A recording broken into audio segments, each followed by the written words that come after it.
Olá, meus amigos da AdsaCast, aqui Renato Ariede, juntamente com o Carlos Eduardo, mais conhecido como Dudu. Hoje, o convidado de hoje, uma pessoa de muita garra, muita energia, uma pessoa que tem uma trajetória muito linda. O convidado de hoje, Jones Donizete. Seja bem-vindo, Jones. Ô, Renato, muito obrigado pelo convite, obrigado, Dudu, obrigado, Renato, a todos os internautas, todos os seguidores do AdsaCast e obrigado pela oportunidade de estar aqui.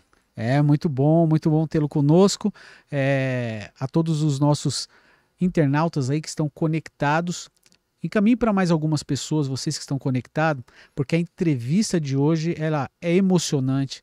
A entrevista de hoje, Du, ela é focada em projeto de vida, focado em pessoas, não é isso? É isso aí. Boa noite a todos, estamos aqui mais novamente aqui no AdsaCast, estamos aqui com o Jones Donizete, parceiro, amigo nosso, pré-candidato à Prefeitura de Itapecerica da Serra. E Jones, a gente queria conhecer um pouco da sua história de vida, quem é o Jones, por que esse desafio agora de estar aí concorrendo a um cargo, né, no executivo, lá na Prefeitura de Itapecerica da Serra.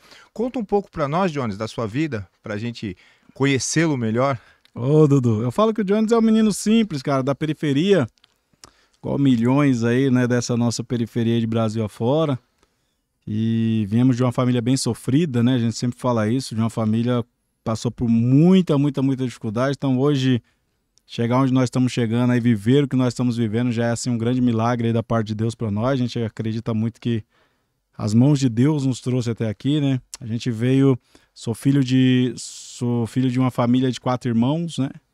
Perdi meu pai com 14 anos de idade, seu Zé Ledo, pedreiro, rebocando um murão lá de 8 metros, a escada virou e aí bateu a cabeça, ficou 4 meses lá meio que enfermo e aí morreu em julho de 94, né? Eu tinha 14 anos. Então a gente vê bem dessa história, e é uma história bastante dificuldade, porque o pai era o único que colocava recurso em casa, né? A mãe sempre foi dona de casa, né? Cuidando dos filhos. Meu irmão, que era o irmão mais velho ali, estava com faixa de 19 anos, trabalhava de servente pedreira com ele, então a gente ficou numa situação complicada. E aí tivemos que se virar, né, Dudu? Tivemos que se virar, Renato, e foi com muita luta, muita garra. Eu falo que eu tenho muito orgulho de hoje poder estar pleiteando o cargo da Prefeitura Municipal de Itapecerica da Serra, porque quando eu fiz 18 anos, eu trabalhei na Prefeitura de Itapecerica, o meu primeiro emprego lá foi como operacional 1 na função de gari, né? Nós trabalhávamos na coleta de lixo lá, Renato. Então a sua origem começou como gari. Como gari. Na Prefeitura Municipal, eu trabalhei meu primeiro emprego na Prefeitura. Qual era a sua idade na época? Eu tinha 18 anos. 18 anos. Tinha acabado de fazer 18 anos, 18 para 19 anos. Eu tinha vindo de uma transição difícil, porque eu, com 16 anos, eu fui fazer atletismo, né? Eu fazia atletismo fundo, meio fundo, corria a maratona São Silvestre, cheguei a correr pelo São Paulo Futebol Clube.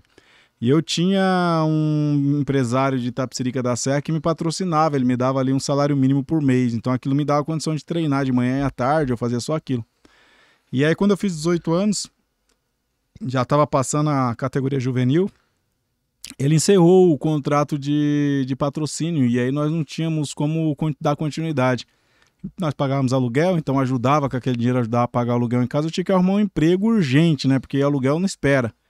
E aí a primeira oportunidade que apareceu foi um contrato emergencial na Prefeitura de Itapecerica da Serra, na época do prefeito Lacir Baldusco, para a coleta de lixo. E aí eu falei, eu vou trabalhar na coleta, que eu vou correndo atrás do caminhão, eu já fazia atletismo. Já. Falei, até apareceu uma nova oportunidade, mas aí não...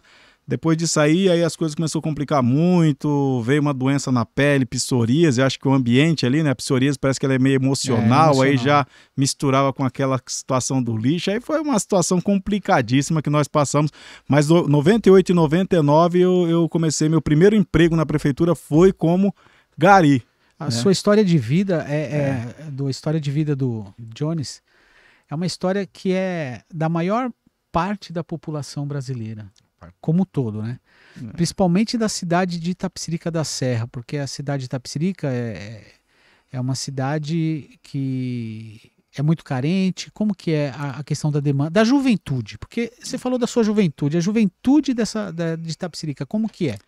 É complicadíssimo, Renato, porque Itapecerica hoje eu falo que é uma grande periferia com um centro tradicional no meio da cidade, né? E durante todos os anos da cidade de Itapecerica, ela foi sempre tocada por esse núcleo mais tradicional da cidade. Só que a cidade foi se expandindo pelas periferias. Então hoje, inclusive é essa a discussão política desse ano lá, né? Alguém que veio da periferia, alguém que nasceu no meio tradicional da cidade, essa é a discussão. Vamos dizer assim, elite versus periferia. Periferia versus a elite, né? Então a juventude de Itapecerica não tem opção, porque Itapecerica é uma cidade que você não tem um projeto de cultura, eu falo um projeto que de fato chegue na ponta, né? Tá. Você não tem um projeto esportivo, você não tem uma oportunidade de nada, você não tem uma cidade com vida noturna. Os meninos, qual que é a diversão dos meninos? É o campo de futebol, né? Um campo de futebol da várzea. Aí você pega à noite, eles estão abrindo as suas adegas, né? Ficam ali ouvindo uma música de som de carro. Eles não têm muito nada para fazer assim, sabe? E é uma coisa muito complicada. Tudo que a prefeitura faz é uma coisa muito pensando nas pessoas elitizadas. Você pega hoje, criaram lá um parque do povo lá, que ainda está muito abandonado ainda, mas a periferia não consegue se locomover porque não tem nem transporte para lá, eles não têm como ir. A gente pode observar, né, assim, periferia, quando a gente vem de Curitiba, eu, Carlos Eduardo, a gente vamos cortar para entrar em Campo Limpo, a gente acaba cortando muitas vezes por Itapecerica. E a gente vê de fato um impacto, né, social, córrego a céu aberto. Não é verdade, gente? E você vê duas frentes ali, né? Você passa por um córrego aberto, você vê sem infraestrutura, ali um pouco na parte mais periférica, mas você pega também uns condomínios ali que são luxuosos, condomínio de milhões de reais, né? Então, assim, você tem, é o que você falou, você tem a elite, a parte elite, mas você tem uma parte periférica também, que hoje, e se você pega, Renato, e se você for ver Itapecerica, ela tá fazendo divisa lá com a estrada do Embu-Mirim, porque as pessoas pensam muitas vezes que Itapecerica tá na estrada de Itapecerica, né? Mas não, você pega parte da estrada do Embu-Mirim, que já é parte de Itapecerica. Que fica ali, Jacira, divisa, né? Com Imbuguaçu e São Paulo ali, né? É muito grande, cara. Você pega da aldeinha pra você ir lá pro Horizonte Azul, é uma viagem, né? Itapecerica tem 851 quilômetros quadrados de extensão territorial, é 7 vezes o tamanho da cidade de Taboão da Serra. Taboão tem 22, lá nós temos 151. Agora sim, essa juventude, eles não têm, Itapecerica é muito escasso o critério cultural, aquela pista de skate, igual em São Paulo você vê muita coisa assim. Em São Paulo, pelo fato até da arrecadação da cidade, ela tem como atender muito mais a periferia. Mas você começa a se afastar um pouco do centro de Itapecerica da Serra, você começa a entrar no embate social, cultural, e realmente você vê a juventude sem expectativa. Você olha para a juventude e fala, poxa, podia ter uma pista de skate, podia ter uma quadra de futebol aqui podia ter isso. Um dia a gente passou lá, a gente falou, poxa, que área boa aqui, podia ser feito isso. Então. E você vê esses jovens sem uma perspectiva. Também o trabalho, como se enxerga a oportunidade de trabalho em Itapecerica para essa juventude? Né? Não tenho, Renato, é uma coisa assim que parece, às vezes eu fico até, eu evito um pouco entrar em alguns debates assim mais aguçados até nas redes sociais, eu vou pisando bem no freio, porque parece muito discurso político, né? Eu sempre brinco, eu falo assim, quando você é oposição, se o adversário não tiver defeito, você põe, né? Mas a verdade é que lá é muito largado, cara. Não tem nada de nada. E as empresas que tem tá perdendo. Nós tinha a Natura lá, aí nós perdemos a Natura. Foi embora? A Natura foi embora de lá, né? Tá em Cajamar. Nós tinha a Boehring saiu de lá agora, né? Foi até para outro país, eu nem lembro que país que a Boehring foi. E a cidade vai ficando ao léu. E aí, em contrapartida, todo mundo tem que sair para trabalhar fora. E quando vai trabalhar fora, nós temos o problema de transporte, porque a Regis Bittencourt, ela é travada, você não anda na Regis Bittencourt, né? E agora piorando ainda com a municipalização que o Aprígio quer fazer em Taboão da Serra, piora para nós. Então, assim, não consegue chegar no horário de trabalho, então as empresas não contratam aquele eixo BR. Aí a gente tem ainda outra problemática ali, que são os bairros afastados, que eles, para poder chegar no serviço em São Paulo, tem que pegar duas conduções, a empresa não contrata, porque o transporte municipal não funciona, você não tem um terminal de interligação, então o município teria que pegar duas conduções. E além de não ter promover trabalho na cidade, nós temos uma ampla dificuldade para poder locomover os nossos munícipes para poder chegar na cidade de São Paulo. E parece que é uma coisa normal, porque assim, ainda falando de trabalho, os gestores eles não se preocupam com isso, com coisas simples, né? Eu vou dar um exemplo aqui prático. Você pega, por exemplo, a população que mora no Santa Júlia, ela precisa pegar um ônibus para ir até ali o Jacira, para de lá se, né, desaguar para São Paulo. E se a prefeitura colocasse ali, circular, um ônibus circular, tarifa zero, sabe? Sim. Fazer um loopzinho de 30 minutos, Jacira Santa Júlia, 3 ônibus na linha, resolvia o problema de toda a população. Pegava e jogava dentro do terminal. Ou seja, 3 ônibus resolviam. 3 ônibus resolviam o problema de milhares de pessoas. E assim, resolvia o problema de trabalho mesmo, porque eles ia ter uma condição só da empresa contratar, eles iam para São Paulo, mas eles não se preocupam com isso. Eu estou dando esse exemplo do Santa Júlia, mas acontece no Recreio, acontece no Potoverá, acontece no Analândia, no Crispim, acontece em vários bairros. E assim, então a juventude hoje de Itapecerica, você entende que ela não tem oportunidade de trabalho e o critério cultural também deixam a desejar, eles não têm essa oportunidades culturais. Não tem nada que fomente, né? Eu sempre discuto, eu falo sempre assim, eu falei isso em Embu das Artes, em 2017, nós criamos o Pacto Cultural, eu fui um dos agentes criadores do Pacto Cultural, na época com a secretária Rosana, do Sr. Arthur da Ressaca, um abraço para ela. E nós fizemos uma leitura na cidade de Embu das Artes, que era engraçado, porque lá você tem a geração antiga de artista e a geração nova de artista. Você tem a geração dos artistas da periferia, que tem a sua cultura da periferia, e tem a geração dos artistas do centro, né? Que é o pessoal que esculpe artes, pinta quadros, etc. E você tinha essa gama de artistas que não conversavam com o governo municipal. Então nós criamos o pacto, que era a ideia do quê? De fazer as gerações de artistas conversar, de fazer os movimentos dos artistas da periferia se conversar com o centro e fazer com que todos eles conversassem com o governo. E eu disse para a Rosana, falei, Rosana, a prefeitura ela não tem a missão de fazer cultura, porque a cultura ela já existe nos bairros. A cultura do condomínio Delfim Verde, do Jardim Europa, da Chácara da Lagoa, das pessoas mais elitizadas é uma. A cultura da periferia é uma outra cultura, né? E a única coisa que a Secretaria de Cultura tem que fazer é fomentar essa cultura que já existe, é dar voz para essa cultura, é dar visibilidade para essa cultura, pegar a estrutura que a prefeitura tem e fazer com que a nossa cultura, que já existe em Itapecerica, nós temos a cultura do cavalo, que é linda, né? A cultura dos romeiros, a romaria. O romeiro eu lembro, que tinha aquela... naquela avenida lá embaixo, eu esqueço o nome lá, mas tem na Lagoa, né? Na Estrada da Lagoa. É muito rica a cultura dos cavalos lá e eles levam muito a risco, os romeiros e tal. Mas assim, não dá para comparar a cultura que você vai encontrar num Parque Paraíso, por exemplo, na Avenida Guatemala, num Jardim Jacira, num Jardim do Carmo, né? Num Santa Júlia, com a cultura que você vai encontrar no Itacoaciara, na Lagoa, no Potoverá. Né? Então o que eu digo é o seguinte, que a prefeitura ela não pode querer colocar um padrão de cultura, né? Eu vejo sempre essa discussão, eu falo, pessoal, vamos democratizar a cultura. E quando se fala de democratizar a cultura, parece que é fazer a pessoa tocar piano e violoncelo, que não deixa de ser uma cultura e que também a periferia tem que ter acesso a este tipo de cultura.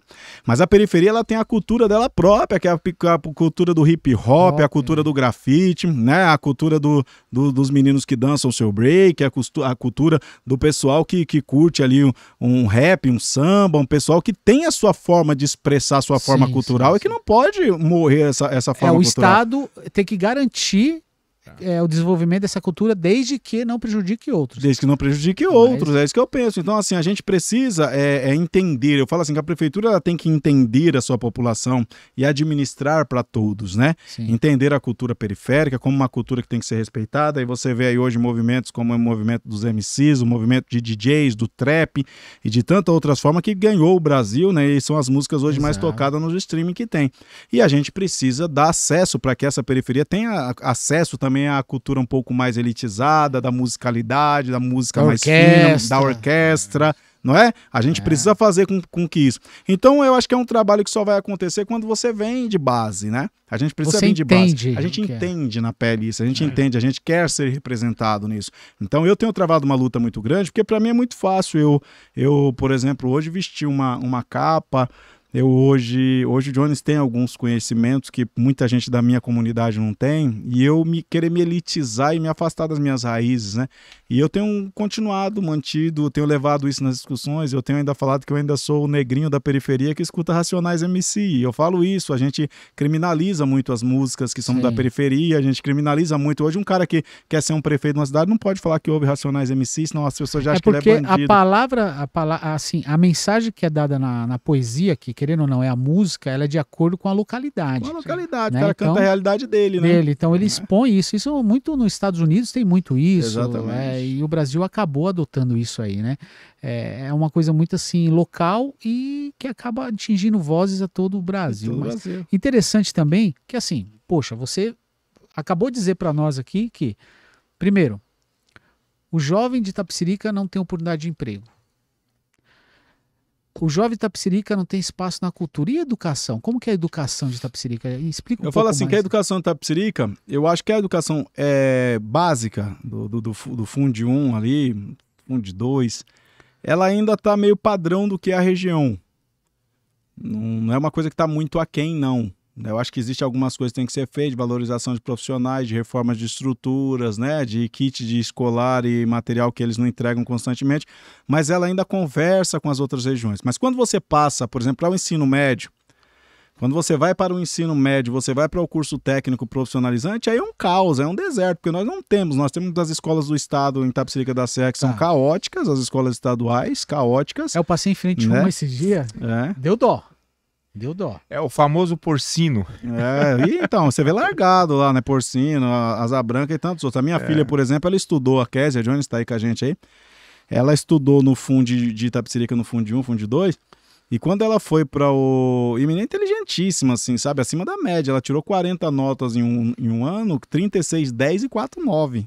Eu nunca tirava um 10 na escola. Não, tirasse um 10 era uma festa. E aí a professora e a diretora me chamou e falou, tira sua filha, não deixa ela ir pro ensino público agora estadual. Tenta colocar na escola particular e tal. Hoje ela tá no Adventista. Eu falei, agora vai sentir um pouco o baque, né? O estudo é mais puxado. Né? Mas chegou lá também, já virou oradora da turma, tirando notas boas, ganhando certificado, bronze, prata, ouro. Então, assim, a gente vê que quando vai a preocupação dos pais é exatamente essa transição. E ali agora, quando sai dali, o que tem de técnico? Você não tem uma ETEC, você não tem uma FATEC. É um exemplo assim, porque assim, Itapecerica, pelo que a gente vê, é uma cidade que parece, para nós que somos de fora, né, parou no tempo. Parou no tempo. Você não consegue enxergar um desenvolvimento... Uns 40 anos atrás. Não, sim, um desenvolvimento, vamos dizer assim, de localidade, como prédios, como clubes, etc. e tal. E a gente percebe que entra na cidade, sai da cidade, parece que nada muda. Muda uma coisinha ali, uma outra coisinha aqui. E nisso eu percebo, né? Assim, não sei se o Du também percebe isso, mas, cara, na realidade, eu passei esse dia lá, eu vi 8 jovens, cara, 3 horas da tarde, sentado na calçada, tipo assim, parece sem expectativa de vida. E qual que é, assim, a ideia que você teria para poder fazer esse primeiro emprego para um jovem, ou um curso técnico, ou curso rápido de capacidade? Existem essas ideias suas? Existe. É o que eu falo, assim, hoje a discussão em Itapecerica vai girar em torno do quê? Daqueles tradicionais, que é representado por uma família tradicionalíssima da cidade, que querem que a cidade continue do jeito que está. É os caras que tem as fazendas, que tem as chácaras, que tem os cavalos, que é donos das terras, que ele quer aquela Itapecerica para eles, até porque eles já estão consolidados nisso. Essa é uma discussão. E existe a outra discussão, que é a discussão da massa, da periferia, das pessoas que falam, e aí? Os mais ricos querem que a cidade continue assim porque eles querem a calmaria, a tranquilidade deles e etc. Mas os mais novos, eles querem emprego, eles querem uma cidade turística, eles querem uma cidade em desenvolvimento, eles querem uma cidade que dê oportunidade para todos. Porque eles acabam vindo para São Paulo. Exatamente, eu tenho discutido muito isso. Eu falo assim, Itapecerica hoje é de alguns, é de uma meia dúzia de famílias de Itapecerica da Serra. E a gente quer construir uma Itapecerica para todos, que é a Itapecerica que chegue lá dentro do Branca Flor, a Itapecerica que chegue no Santa Júlia, no Jacira, no Recreio Primavera, no Valo Velho, no Cineiro, no Parque Paraíso. Eu quero uma Itapecerica que todas as pessoas se sintam de Itapecerica da Serra e não só um grupo elitizado, né? Você pega o prefeito agora, não é nada contra, mas o prefeito agora, ele estava lá, vou trazer um esporte para Itapecerica da Serra, vou trazer o futebol americano, um exemplo legal, poxa, show de bola, vou fazer uma pista de motocross, poxa, mas o jovem que está lá na periferia, ele tem tem moto? Ele tem moto, vai fazer não sei o que de kart, ele tem o kart, vocês vão dar o kart para moleque molecadinha que tá lá na Guatemala, sabe? Que tá lá dentro do Jardim do Carmo, que tá indo descalço pra escola. Eles vão ter acesso a motocross. Você tocou num ponto agora. Você entendeu, amigo? É isso que eu discuto. Então, assim, você percebe que a Itapecerica, o que tem muito de musicalidade hoje, Itapecerica? Vai fazer o quê? Vou fazer a festa da cerveja artesanal, legal, beleza, da hora, com um grupo de rock. Porque o prefeito gosta de tomar uma cerveja e gosta do rock. Mas ele faz. Ele gosta do futebol americano, ele gosta do motocross. Então ele faz pra ele. É pra ele. Você entendeu o que eu tô falando? Hoje Itapecerica é de um grupo elitizado. Hoje o que funciona em Itapecerica hoje é um bar que é o bar do rock, legal, beleza, pra quem curte o rock e quem não curte o rock, né? Então quer dizer que Itapecerica hoje, todos os 700 milhões de reais que a cidade tem, ela é distribuída somente para um pequeno grupo da cidade, enquanto a periferia não chega sequer ao de pirona no posto de saúde, entendeu? Então essa é a discussão que nós estamos fazendo. É muito contrassenso, né? É muito contrassenso. É muita gente sofrendo para o benefício de alguns, o Renato. Hoje Dudu. você tem assim, qual que é a taxa de evasão? Porque a gente sabe essas pessoas, as crianças da periferia, né? Sim. As crianças da periferia, isso aí, Itapecerica faz parte, mas a gente sabe que São Paulo também tem uma parte muito periférica, né? A gente pega Paraisópolis, Heliópolis, é onde tem essas comunidades. E a gente sabe que o índice da taxa de evasão na questão educacional é muito grande, esse número. Hoje você tem esse número mais ou menos de quanto que está Itapecerica nesse sentido? Eu não tenho esse número de cabeça do ensino médio, né, na verdade, né? Porque o nosso municipal ele consegue fazer a transição bem. Eu não tenho esse número de cabeça do que seriam os números estaduais, né? Mas hoje a gente vê que pouquíssimas são as pessoas que conseguem dar uma continuidade ali no estudo, né? Ele não consegue porque ele não tem nenhum apoio, nenhum suporte, né? Para poder fazer isso. E a maioria tem que sair para poder trabalhar, ajudar os pais, né? Ajudar a família. E aí a gente volta naquele início da nossa conversa, que você foi uma pessoa da periferia, que começou com gari. E o que foi que você teve que fazer para fazer essa diferença? Porque hoje você é formado, você tem nível, a formação superior, etc e tal. Hoje eu sou jornalista, sou formado em marketing, sou bacharel em teologia, né? E eu acredito que tudo começou por ali, né? Foi quando eu estava de gari, 18, 19 anos, eu peguei uma enfermidade que é a psoríase, né? Incurável, mas a minha foi alastrada no corpo inteiro. E a única coisa que eu me lembrava é de quando eu me batizei na igreja, com 14 anos, na Assembleia de Deus do Belém, do pastor Miguel. E eu lembrava muito de Jó, né? E aí eu vi se cumprir na minha vida aquela palavra que fala, ensina a criança no caminho que ela deve andar, que mais tarde ela vai se lembrar e não se desviará dele. E ali foi aquele momento que a única coisa que eu pensava, eu tinha muito estresse naquele serviço, eu entendia que não era, é muito digno o serviço, honrado, honesto, mas é muito pouco reconhecido, e outra, né? humilhante. Humilhante. Assim, você passa não pelo trabalho em si, Sim. que nem o trabalho é humilhante, mas a sociedade sociedade olha e acaba menos. Por exemplo, eu era solteiro, tinha 18 anos, 19 anos, chegava em casa, tomava um banho, me arrumava, eu ia para as festinhas juninas, tinha bastante, né? Até isso tá acabando em Itapecerica, mas tinha bastante festa junina. E eu ia pra festa junina, eu me lembro que aí tinha as menininhas, ia conversar, eu me lembro que uma certa feita eu tava na Avenida Itália, tava tendo uma festinha junina, eu tinha chegado do serviço, tal, tomado banho, passado nós tinha comprado até um perfumezinho lá que o pessoal usava muito na época lá. Acabei até esquecendo o nome do perfume. Todo mundo usava, era um perfume da Natura, que todo mundo usava na época, né? Sim. E eu todo cheiroso e fui pra festa. Aí eu tô conversando com a menina assim, perto da barraquinha, chegou a amiga dela, pegou ela no braço. Não, amiga, vamos embora, conversa com ele. Não, ele é lixeiro, né? Não sei o quê. E arrastando a menina. Então era muito isso. Então aquilo gerava um estresse, gerava um sentimento de impotência muito grande. E eu acho que aquilo foi aguçando a questão da psoríase, sistema nervoso e etc. E alastrou no meu corpo. Aí foi quando eu lembrei de Jó na Bíblia, né? Porque Jó tinha as feridas na pele, toda aquela situação. E eu comecei em casa muito a buscar a Deus, fiz um propósito ali de leitura da Bíblia, comecei a ler o livro de Jó, depois fui ler os evangelhos e Deus me deu essa cura, né? Eu falo assim que, poxa, a última vez que eu tive essa situação da psoríase alastrada, a ciência diz que não tem cura, mas a última vez que eu tive foi ali com 19 anos, aí foi quando eu fui para a igreja. E eu me reconciliei na Igreja Paz e Vida, né? Ministério Zona Sul, dos pastores Palharim. E com um ano que eu estava na igreja, aí eu fiz um concurso com alguns meses que eu estava lá. Eu fui trabalhar de vigia escolar, já trabalhava mais limpinho. Aí eu fui me dedicar ao ministério, eu fiquei 13 anos pastoreando.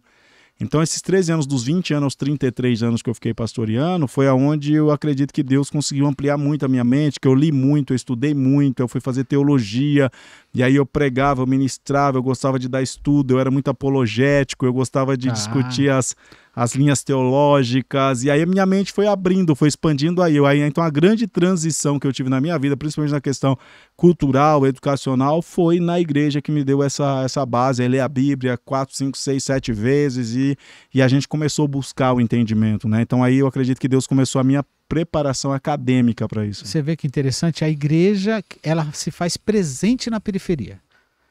Onde o Estado não consegue chegar, A igreja chega. tem uma igreja. A igreja chega. Aí tem um pastor, o pastor na periferia, se você entende da mesma maneira, ele é psicólogo, ele é muitas vezes um conciliador, né, de casais, de conflito de casais. O pastor, ele é um psicólogo, ele é um assistente social.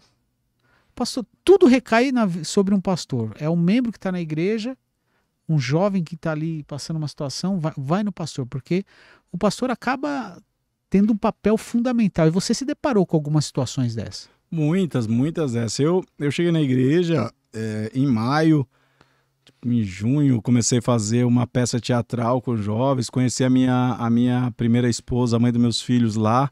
Então ali, poxa, com 6 meses ali, 99, 6 meses já estava noivando, no outro ano nós já tínhamos casado e eu já estava indo para o ministério full time, de tempo integral. Então com 20 anos eu já estava auxiliando um pastor, com 21 eu já estava pastoreando uma igreja da Paz e Vida, 23 eu já estava supervisionando 11 igrejas do ministério, fazendo programa de rádio, televisão. Então era aquilo que eu queria para a minha vida. Então eu vejo que a igreja na periferia é a única saída assim, que tem para o mundo de uma forma geral, mas na periferia isso é muito gritante, né? Sim. Muito gritante. Eu tenho discutido muito isso, principalmente nas últimas eleições presidenciais, onde nós tivemos que meio que escolher onde você era periferia ou você era igreja. Eu não consegui assimilar e digerir isso até hoje, que eu não consigo separar a igreja da periferia, até porque na periferia é um boteco, uma igreja, um boteco, uma igreja, um boteco, uma igreja. A única coisa que a gente conhece dentro da periferia ou é o boteco ou é a igreja e o ponto de droga, né? Não tem outra coisa. Os pontos de droga é a igreja e o boteco. Essa é a opção que você vai ter que fazer na sua vida. Se você não for para a igreja, você vai cair no boteco ou no ponto de droga, né? Não tem qual que é a outra alternativa que você tem na periferia. Você não tem. Então, eu sou um cara que eu admiro muito o trabalho das igrejas, os ministérios, o trabalho que é feito. É a única opção. Depois que você consegue se estruturar um pouco, aculturar um pouco, você consegue olhar para fora da periferia, mas de cada 10 moleque é um que consegue levantar a cabeça e olhar por cima do muro, assim, ver o que tem do outro lado, sabe? Então, eu tenho discutido muito isso, eu tenho dito que o sistema foi feito para nós que estamos na periferia não chegarmos, foi feito para isso. Então, quando alguém chega, que nem o Johnny chegou, é um estardalhaço, né? Aí que tá o negócio. Pronto, você chegou num ponto interessantíssimo. Vamos lá. Gari foi, você querendo ou não, chefe de família, sustentar sua família. Você teve seu pai que perdeu cedo, né? Seu papai.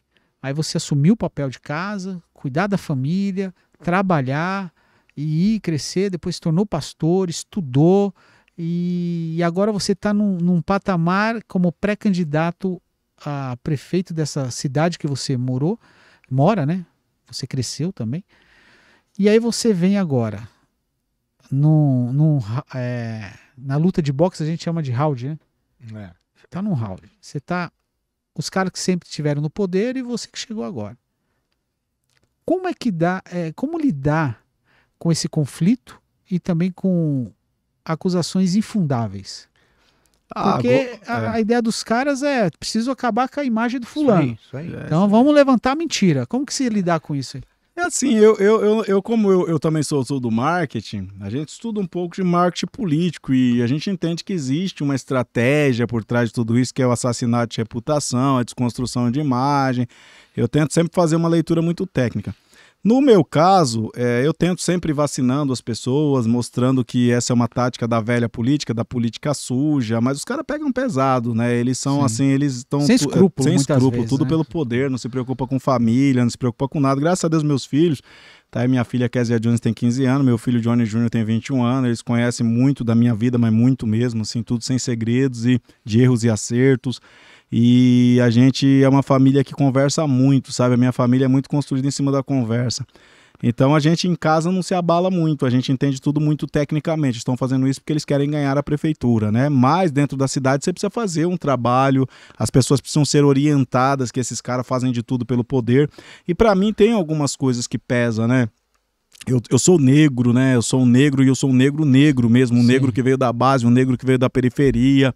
Eu sou um cara que eu tive a minha oportunidade política caminhando com o prefeito Ney Santos de Embu das Artes, que foi um cara massacrado 11 anos mediaticamente, né, atribuindo Sim. a ele ser líder do crime organizado durante 11 anos e depois de Coisa 11 que não anos, existe. os caras arquivando todas as investigações, porque juntou toda a mídia e todos os órgãos de investigação do Estado de São Paulo e não acharam nada contra ele, né? Mais de 6 mil horas de áudio escutados e grampeados dos líderes do crime organizado e nunca ouviram o nome dele citado uma vez e aquele sequer. negócio da história do travesseiro de pena. É isso. O cara sobe lá. Você conhece a história, não? Do Conheço. travesseiro de pena? O camarada tá morrendo na UTI.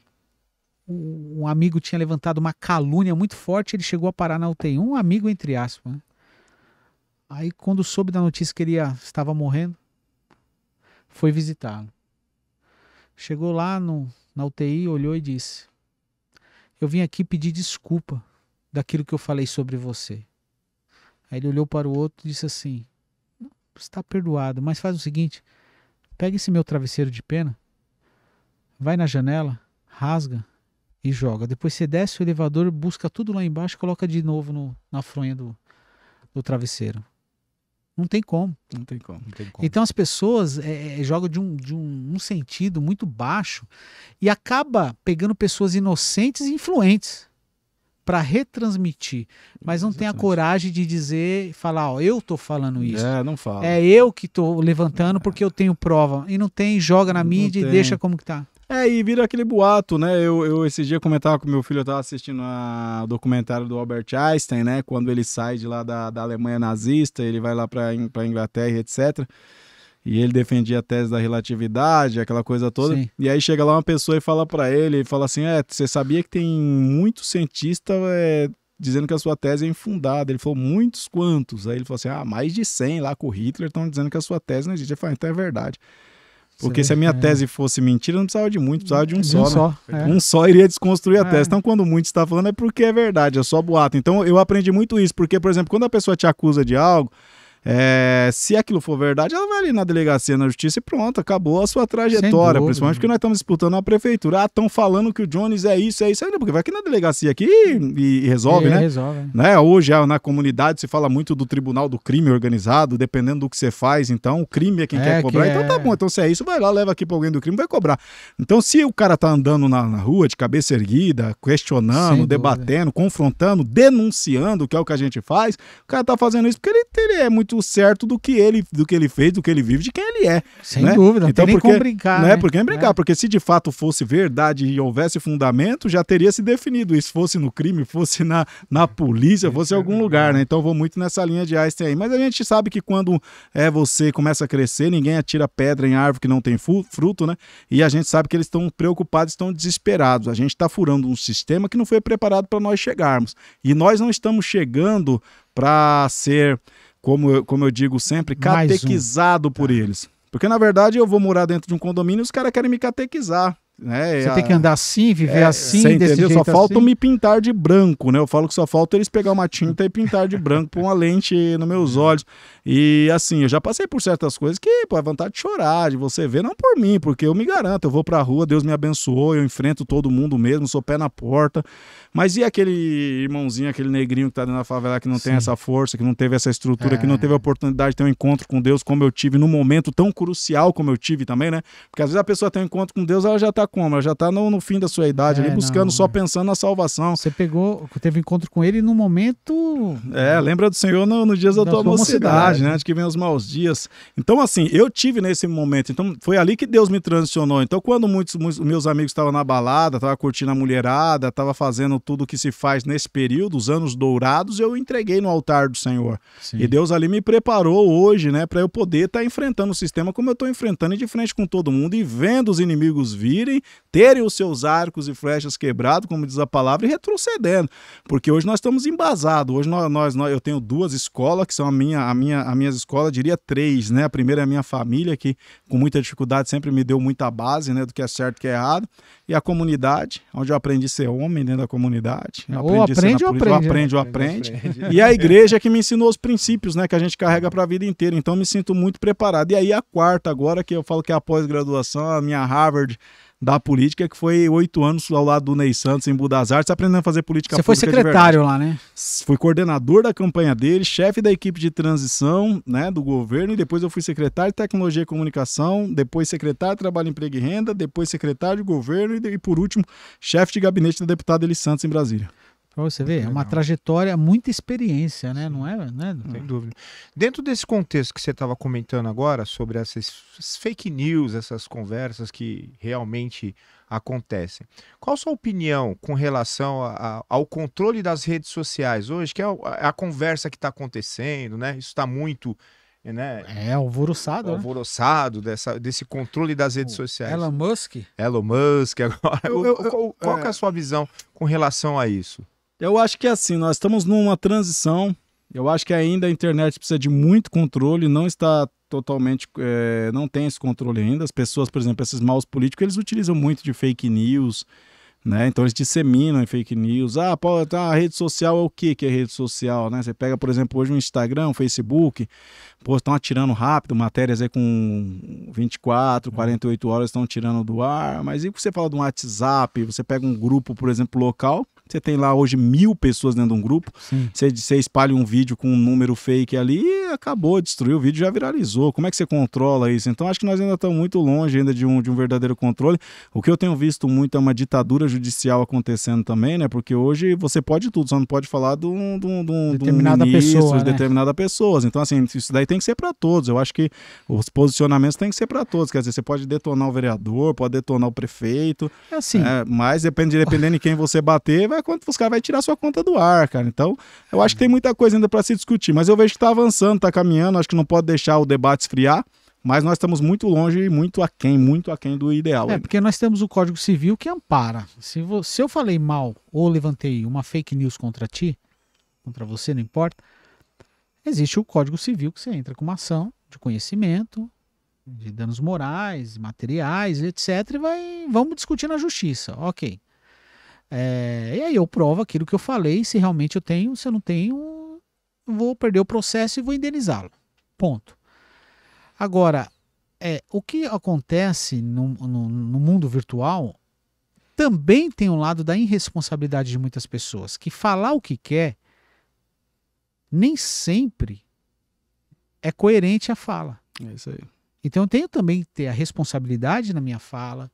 Agora, o problema, bem colocado como você, pessoas que se transvestem de uma situação, se passando por outro, criando a rede social falsa, né? E ali disseminando no mundo virtual informações que acaba trazendo. Então, é um desafio.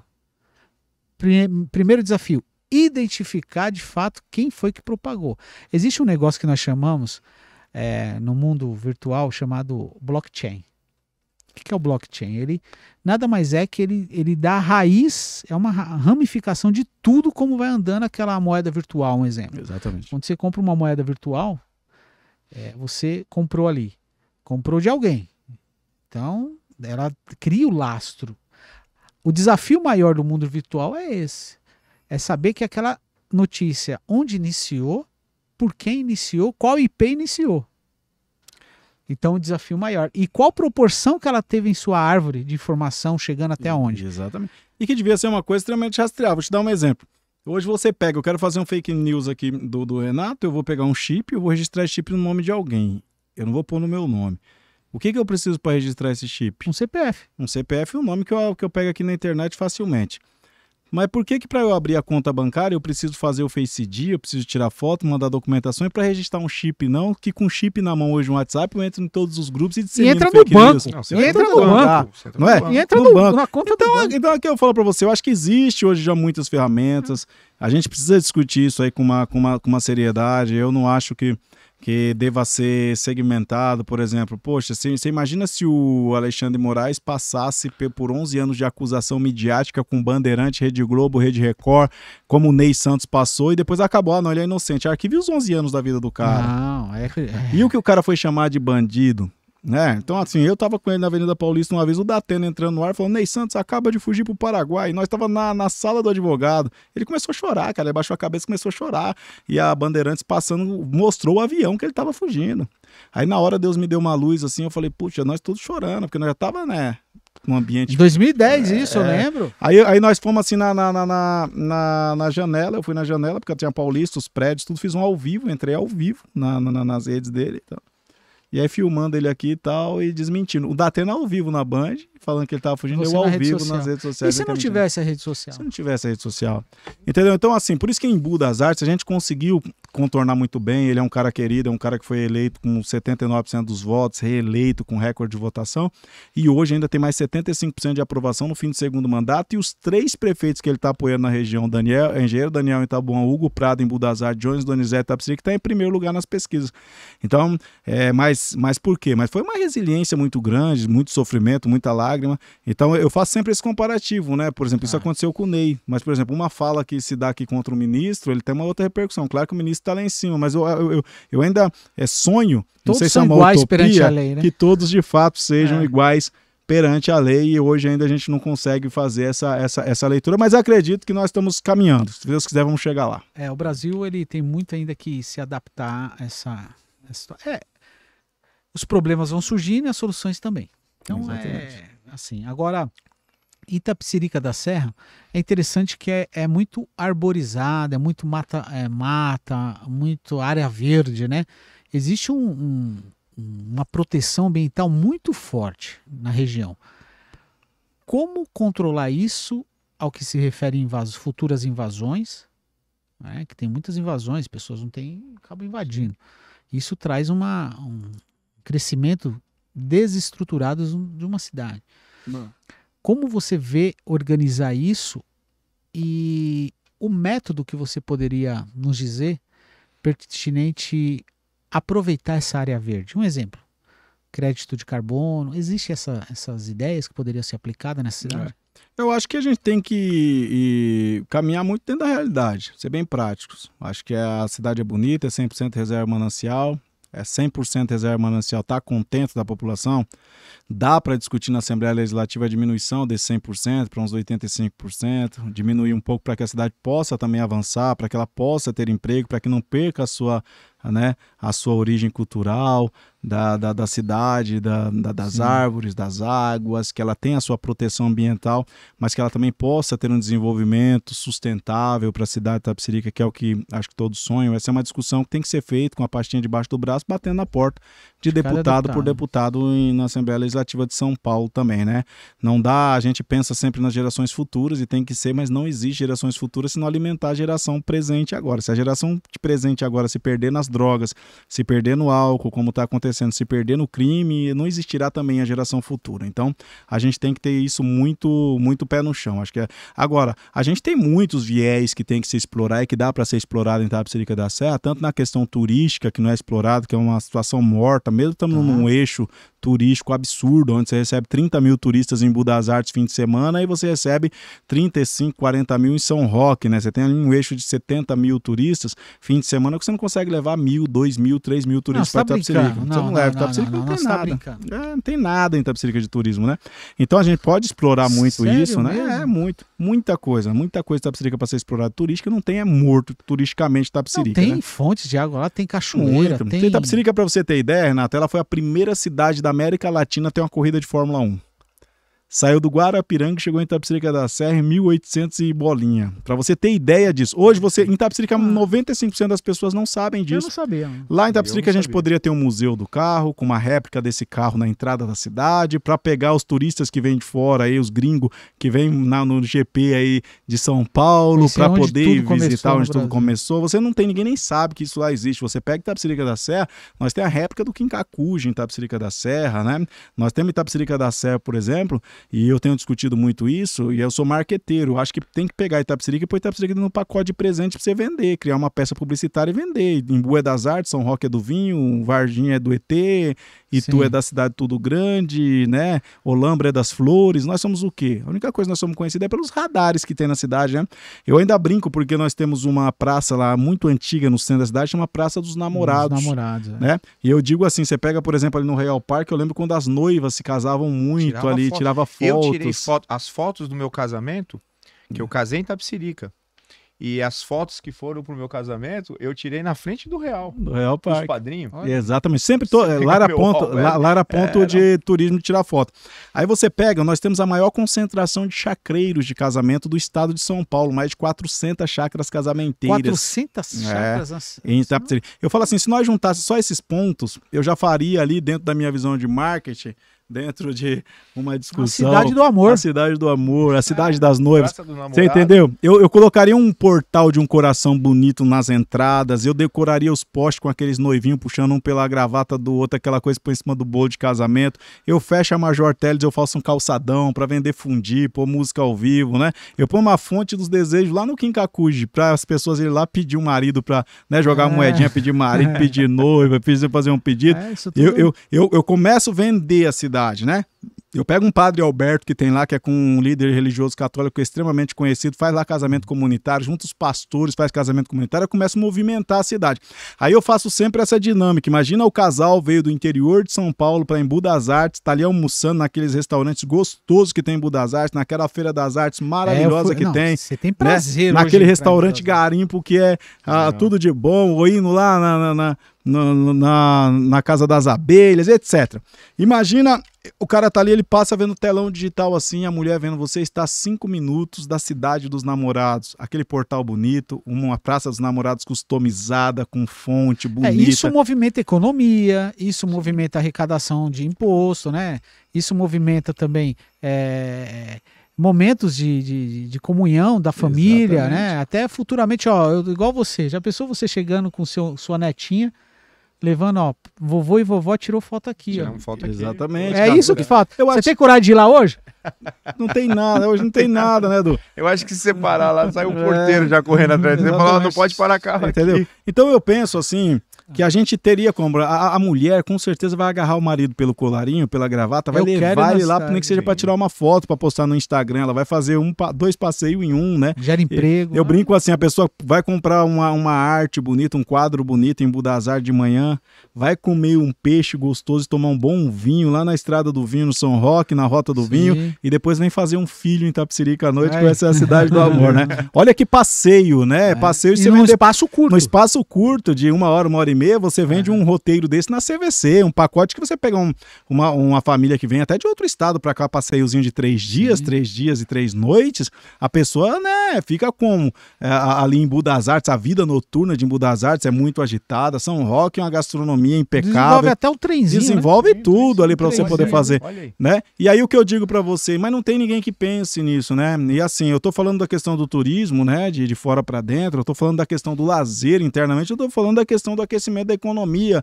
onde a Dona Maria vai poder vender uma camiseta, um quadrinho, uma maçã do amor, onde os nossos artistas locais vão poder fazer a sua música, apresentar a sua cultura, onde a gente aquece os comércios, aumentando o ISS, o ICMS. Mas isso tudo vai gerar também o quê? Uma necessidade de segurança. O turista, ele quer segurança, sim ou não? Segurança, sim, perfeitamente. Então a gente observa o quê? Como que é a segurança hoje de Itapecerica da Serra? Se eu falar para vocês desacreditam. Parece um absurdo isso. Eu quero até que isso aí vire um corte já para nós, né, produção? Porque o Brasil está discutindo, me parece até que avançou ontem ou anteontem, a discussão da Polícia Municipal, né, a Guarda Civil Municipal com poder de polícia. Essa é a discussão que é chamado poder delegado. O poder delegado. Isso é a discussão nacional. Aí você pega em Itapecerica, nós não temos uma Secretaria de Segurança Pública individual. A Secretaria de Segurança Pública hoje ela é junto com Trânsito e Transporte. Imagina que o secretário está preocupado em colocar radar na cidade, que é o que eles sabem fazer lá. Vai colocando radar. Parece que eles... Parece, tá? A gente não tô acusando aqui, não. mas quem tá dentro sabe o que eu tô falando. Parece até que tem participação na coleta das multas, né? No mundo tão distante. Mas pra que tanto radar? Uma cidadezinha aqui. No mundo tão distante, diriam as más línguas que o secretário e o prefeito têm participação na arrecadação das multas. Então, assim, é muito radar. Então, assim, só que daí o secretário tá preocupado em colocar radar, pintar faixa, sinalização horizontal, vertical e etc. E tá acontecendo um assalto aqui nas Casas Bahia ali. Não, hoje é o dia dos radares. A gente precisa separar. A Secretaria de Segurança Pública precisa ser independente, com autonomia, sabe? E fazer o que tem que ser feito. Esses dias teve uma onda de violência no Santa Júlia, teve uma reunião comunitária onde o prefeito foi, os munícipes cobrando o prefeito. Prefeito de segurança não é atribuição do município. Segurança é atribuição do Estado. Eu falo, e a responsabilidade moral que você tem com a cidade? Eu não sou polícia, eu não sou, nunca trabalhei nessa área, eu sou CAC, né? Eu tenho lá a minha arma, vou para o stand de tiro, mas, poxa, mesmo eu não sendo segurança, se eu ver alguém que vai bagunçar minha filha, vai bagunçar o meu filho, vai entrar dentro da minha casa, eu tô armado, eu vou deixar eles bagunçar porque eu não sim. Responsabilidade do Estado. Tem que fazer igual o prefeito Ney Santos fez em Budas Artes, chamar pro peito a responsabilidade da segurança municipal. Nós criamos a Secretaria de Segurança em Budas Artes, criamos a ROMU, a Roda Extensiva Municipal, criamos o Plano Municipal de Segurança Pública, criamos o CFECOM, que é o Centro de Treinamento dos nossos GCMs, quando nós GCMs saía para treinar fora e gastava quase 1 milhão treinando fora, e hoje mais de 65 cidades vêm treinar em Budas Artes, porque nós criamos um centro de treinamento, nós criamos a base da GCMs, que hoje são 3 andares lá no Santo Eduardo. Nossa, e quem estiver assistindo sabe o que eu estou falando, que o 3º andar tem até a mecânica para eles arrumar os próprios carros dele, investimento em carro, né? As Blazer Zona andando na cidade, né? Arma de cano longo, arma de cano curto, colete à prova de bala, a melhor remuneração da GCM da região. Isso é um impacto na segurança. Hoje, se você for pegar um Noia e o Noia estiver vindo na rua e tiver uma bifurcação e um lado estiver vindo a viatura da Polícia Militar e do outro lado estiver vindo a ROMU, ele ainda prefere ir na via da Polícia Militar, porque os ROMU não dão brincadeira em Budas Artes. Eu acho que o prefeito e o Johnny sendo prefeito de Itapecerica, a gente vai chamar a segurança pro peito, a responsabilidade pro peito, para fazer o que tem que ser feito, a segurança municipal. Inclusive, vocês foram um dos tops, né? Dos top 10 na questão de criminalidade. Itapecerica foi considerado em um determinado... Itapecerica. Itapecerica. A mais violenta, né? Foi uma das mais violentas dos top 10. Ela entrou no top 10 lá, aquele pessoal Sou da Paz, né? Que faz aquele levantamento, colocaram Itapecerica nesse patamar. Então, assim, você vê uma cidade geograficamente, né? Não com grande tamanho, mas você vê hoje a falta de segurança. Porque o que o cara que cuida do transporte, o que ele tem a ver com a segurança? O transporte é logística. Isso aí era uma visão... Segurança. São Paulo era isso em 1970, que a segurança, a Secretaria de Segurança cuidava do trânsito. Depois criaram a CT, não foi isso? Foi, depois vem a CT, etc. Então, assim... Eu falo que a nossa cidade está atrasada. Administrativamente, o Renato Dudu, é uma cidade que ela está deslocada da esfera federal e da esfera estadual há anos-luz. Você pega, por exemplo, cidade de São Paulo, 1.500 km² de extensão territorial, 33 subprefeituras. Né? Se for proporcionalmente os nossos 150 Itapecerica, nós tínhamos que ter 3,3 subprefeituras, nós não temos nenhuma subprefeitura, lá é tudo centralizado, né? Uma cidade daquele tamanho, em Budas Artes, que é a metade, que é 70 km de extensão territorial, nós já temos uma subprefeitura na região do Pirajussara, Santa Teresa.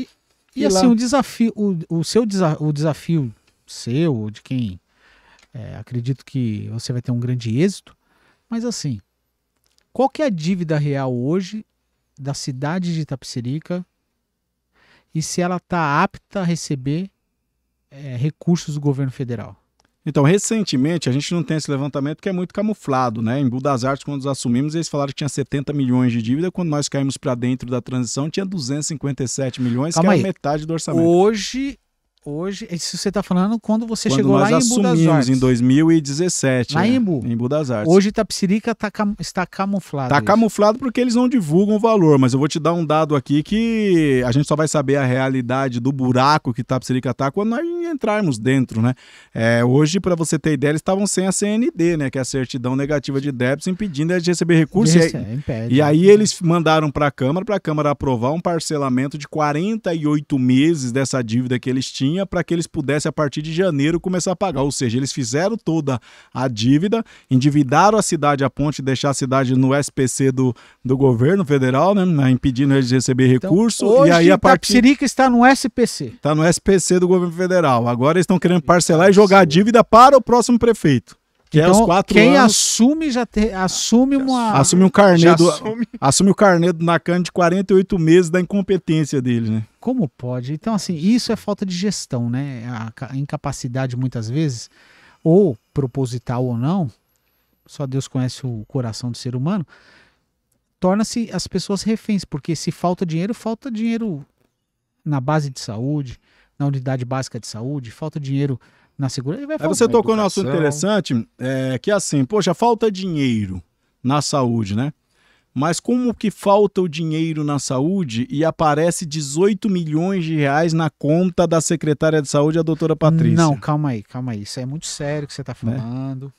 Isso aí você sabe que quando você levanta um fato desse, é necessário você se resguardar juridicamente. Como que é isso aí? Tem o quanto, aonde e com quem tá? Já está na conta da secretária municipal, Patrícia, que do marido dela, eles abriram um CNPJ e apareceu 18 milhões de reais, que foi transitados em compras de patrimônios. E quem é Isso ela? já é inquérito, é a secretária de saúde da autarquia municipal de Itapecerica da Serra, braço direito do prefeito, que inclusive foi cogitada a ser uma das vice-prefeitas dele, que inclusive está dando uma matéria de jornal, essa semana vai estar estourando na Rede Globo, na Rede Record, inclusive ontem, Domingo Espetacular, já era para ter subido a matéria, não subiu ontem, hoje é segunda-feira, nós estamos gravando, ontem domingo era para ter subido e vai estourar essa semana o maior escândalo de corrupção da história de Itapecerica da Serra, que já está, isso eu estou falando porque já está documentado, está no Ministério Público, já é inquérito policial. Nossa, e é o maior escândalo de todos os tempos. E aí você chega dentro de um pronto-socorro, não tem um remédio. Então a questão de Itapecerica é o combate à corrupção. Meu, é triste é o combate demais, à corrupção, enquanto as pessoas estão morrendo dentro do pronto-socorro, você não tem uma ambulância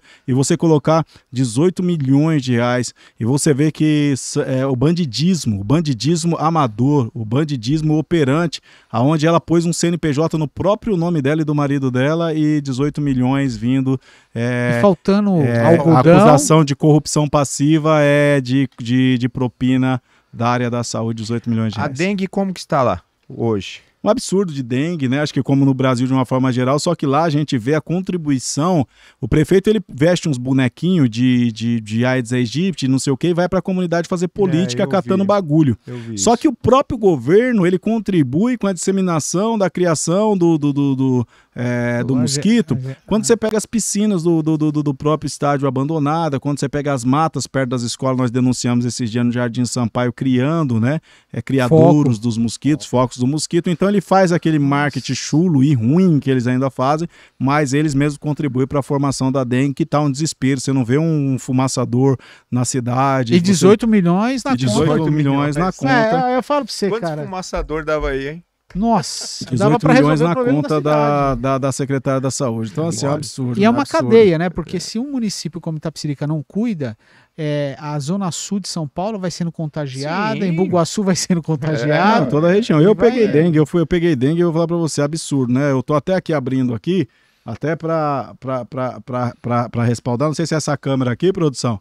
Essa câmera aqui, né? Só para respaldar, esse documento que está na tela do meu celular é exatamente a portaria da Secretaria do Estado de Segurança Pública de São Paulo, da Polícia Civil, que resolve instaurar o inquérito policial para a justa e cabal apuração dos fatos e eventual débito de corrupção passiva, né? Que está aqui em nome da secretária, a superintendente da saúde da Prefeitura Municipal e seu marido, né? A Patrícia Gomes Nicastro e o Fábio Augusto Genton teriam adquirido diversos imóveis com valores provenientes do ato de corrupção ocorrido na municipalidade. Então isso aqui é 18 milhões de reais.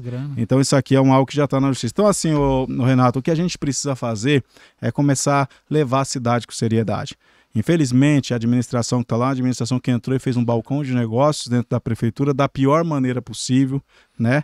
Com umas pessoas que entraram, é um absurdo, 48 meses você não ter apresentado um projetinho de começo, meio e fim. Sim. Ou um programa, né? Aquele que começa e não tem tempo para terminar, ou uma ação específica. Você não vê uma marca de governo. Você não consegue falar, poxa, esse governo construiu essa obra, esse governo ele deixou um projeto, um programa, você não tem nada, é 0, 0, 0, 0. Aí as pessoas, Itapecerica não tem dinheiro. Eu falo, gente, Itapecerica administra num período de 4 anos quase 3 bilhões de reais. É 2 vezes a fortuna do Silvio Santos. Hoje o patrimônio dele é avaliado em 1 bilhão e 800 milhões. É 3 vezes a fortuna do Neymar. É o que um prefeito administra em 4 anos na cidade, para ele não poder entregar nada para a cidade. E deixar sem CND ainda. E deixar sem CND, e deixar ainda nem a questão do embelezamento da cidade, que é a poda do mato e a sinalização das vias principais, as vicinais, as arteriais, estarem sendo feitas com a qualidade que deveria ser feita. Ô, Johnny, voltando um pouco naquele outro assunto que você estava falando, a gente tem ouvido muito da questão do rodeio de Itapecerica da Serra. Que é famosíssimo e leva muita gente para lá, tal, que gera economia local. Economia local, assim, e gera visitação, etc e tal. Eu acredito até porque é um evento grande esse evento. Como que funciona essa questão do rodeio, esse dinheiro, ele vai para a prefeitura, como que ela administra isso? Porque a gente vê que são grandes marcas que estão lá dentro, né? Enfim, muita pessoa vai, nesse período, tá lá dentro de Itapecerica, né? O rodeio esse ano foi assim um absurdo de valor, para as pessoas poderem entrar em ingressos, batendo R$180, R$300, coisas desse nível, ingresso.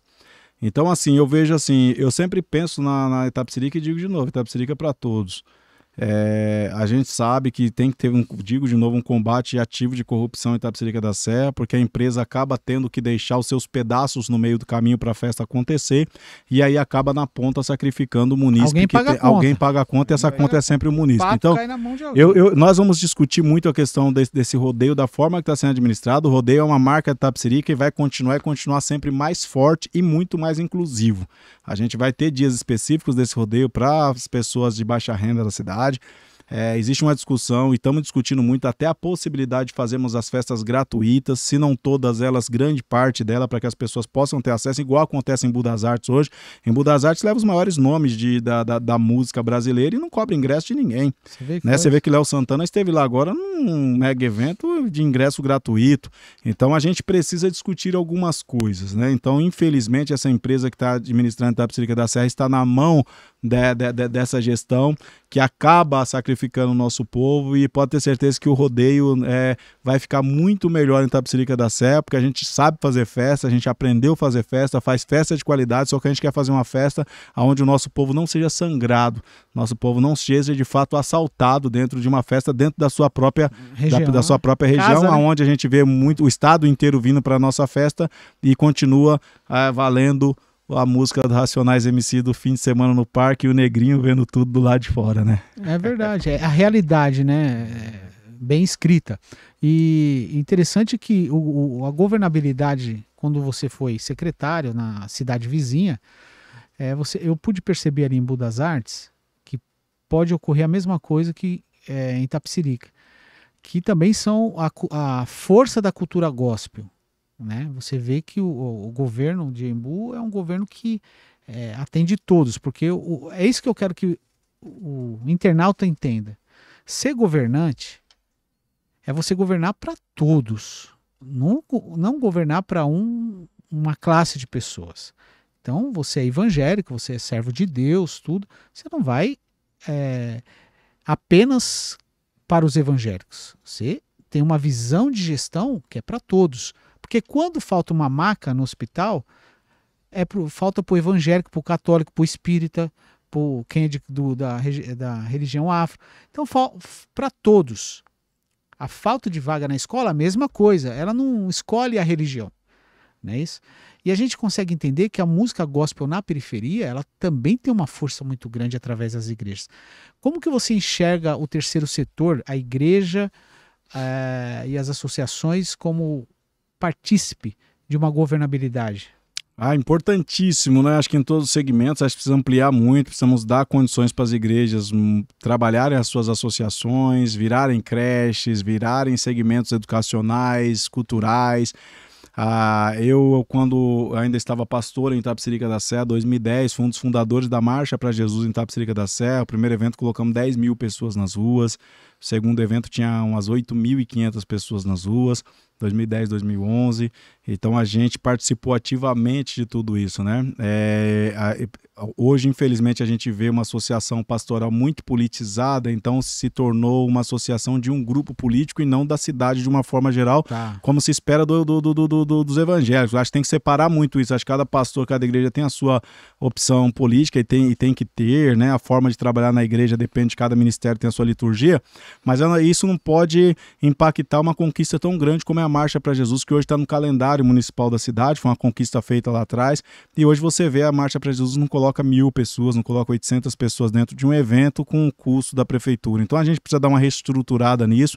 Eu não tenho dúvida que a gente vai conseguir fazer com muito êxito. O primeiro ano que nós tivemos em Embu das Artes, 2015, com o prefeito Ney Santos, nós já criamos, junto com o pastor Marco Roberto, que hoje é o chefe de gabinete dele, criamos o Conectados em Cristo, e o Conectados em Cristo levou grandes nomes, como Marco Feliciano, pastor Fernandinho, Aline Barros e tantas outras, né? Camila Barros e tantas pessoas aí, Samuel Mariano, entre outros tantos, que já passou por Embu das Artes dentro do Conectados em Cristo, que é um grande evento. Então espero que Itapecerica da Serra possa ressuscitar essa marcha para Jesus, que as igrejas tenham a condição de fazer esse evento, porque eu acredito que a marcha é o momento de ato profético, é o momento onde você desperta, ativa a memória popular em relação da igreja, né? A igreja se junta e vai para a rua fazer esse trabalho.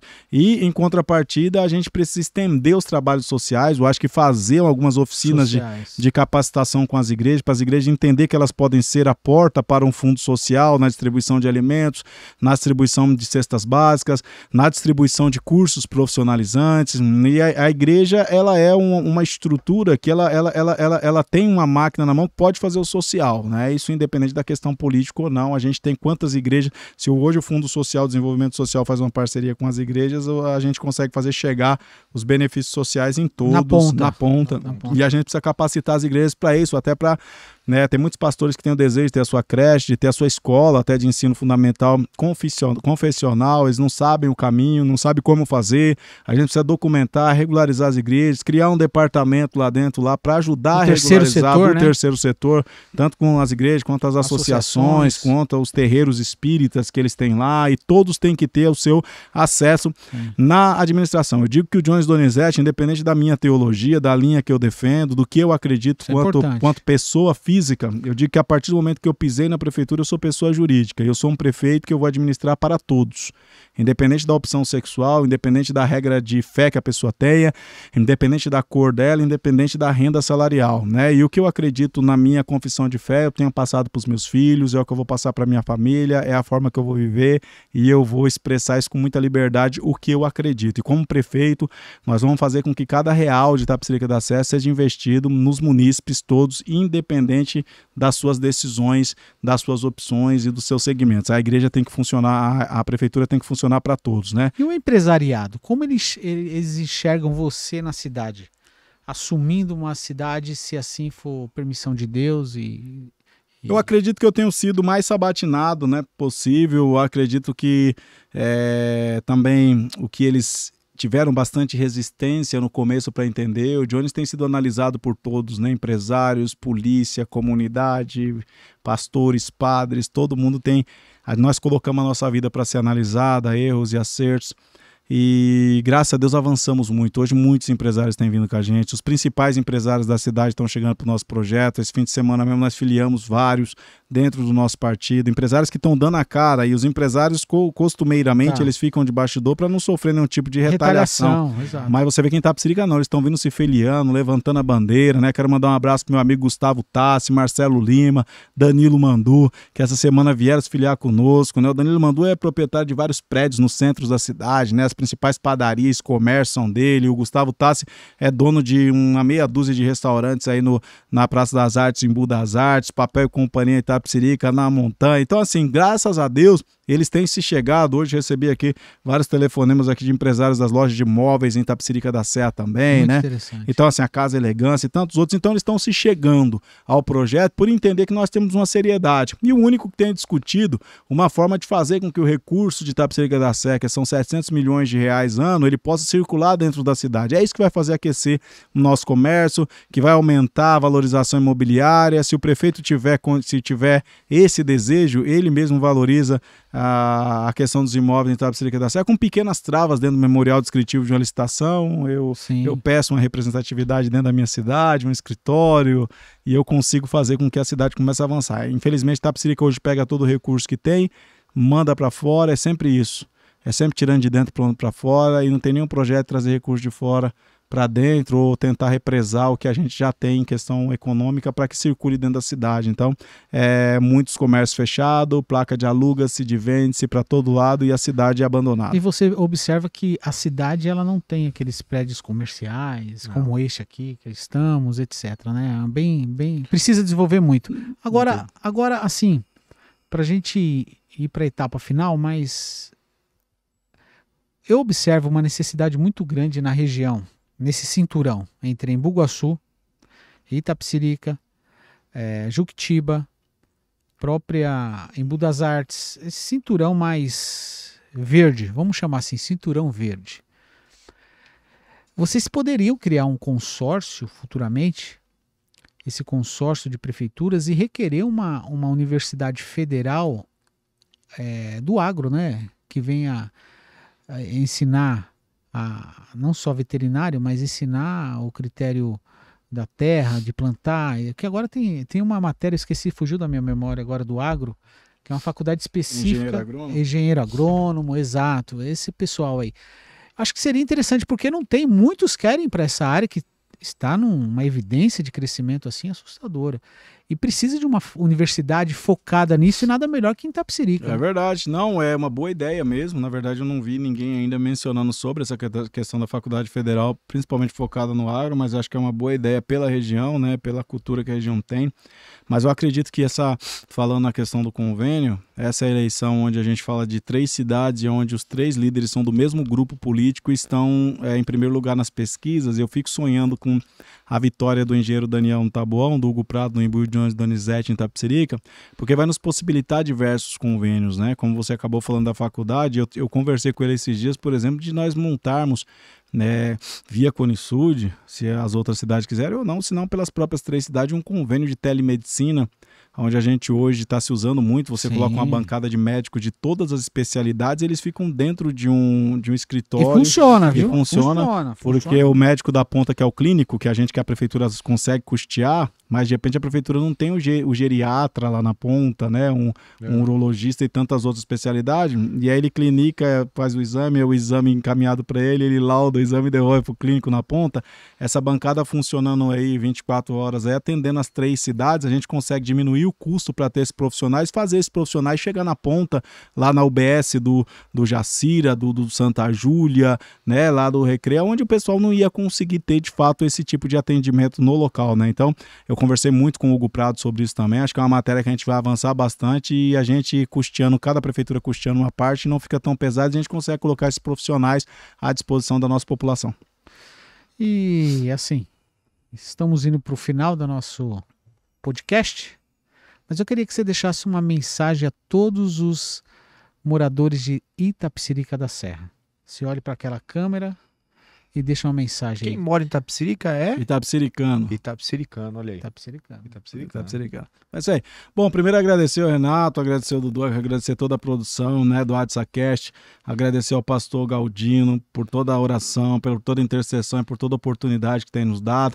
E a você, internauta, você que nos acompanha aqui, eu te peço, compartilhe esse vídeo, mande esse vídeo para alguém que você conhece, que é de Itapecerica da Serra, peça para eles tirar essa 1 hora e investir essa 1 hora assistindo esse conteúdo que foi criado, que eu tenho certeza que vai ser de grande valia para a decisão que ele vai ter que tomar agora no dia 6 de outubro, né, nas eleições municipais. Pedir para você fazer essa reflexão.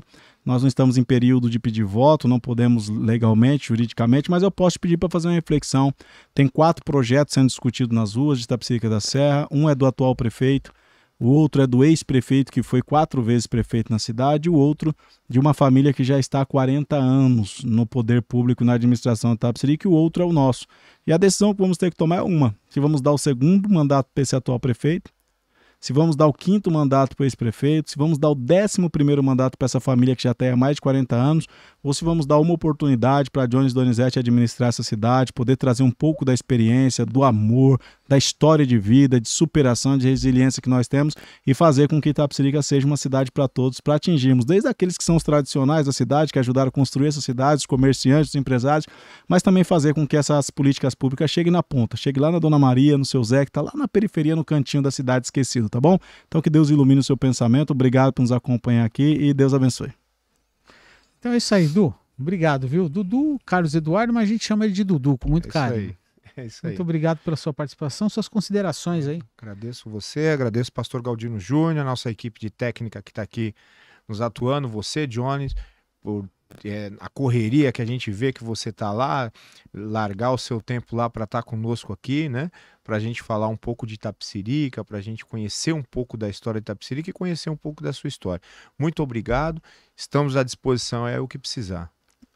Johnny, também agradeço você, a todos da equipe aqui, o André, o Felipe, a nossa Ellen, a amiguinha Ellen, gente boa demais, ela, filha do pastor Marcelo, né? Pastor Marcelo Dona Siqueira. Carmen. Eita, profeta de Deus, e o nosso líder maior, pastor Galdino Júnior, e deixar uma meditação para você. Uma meditação que diz que o temor do Senhor é o princípio da sabedoria. Tá bom? Amém. Que Deus acompanhe você nessa estrada, nessa pré-candidatura. Muito obrigado a todos vocês. E é isso aí, AdsaCast trazendo informação e conteúdo para a sua vida.